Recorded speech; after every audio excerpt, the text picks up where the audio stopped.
आज आपण कांदा टोमॅटो याचं सँडविच बनवणार आहोत। आपण जर ह्या पद्धतीने सँडविच बनवले तर खूप छान टेस्टी लागते आणि खूप क्रिस्पी होते। त्याच्यासाठी मी ब्रेडचे स्लाइस घेतले आहेत। नॉनस्टिक तवा गरम करून घेतला आहे।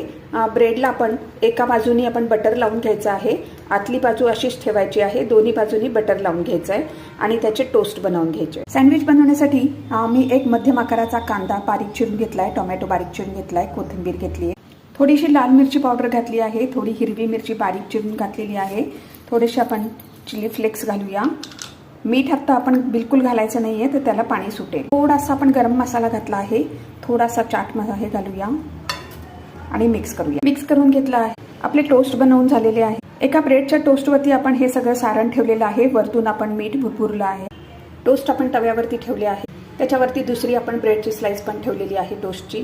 टोस्टवरती एक प्लेट ठेवायची आहे, त्याच्यावरती थोडं वजन ठेवायचं आहे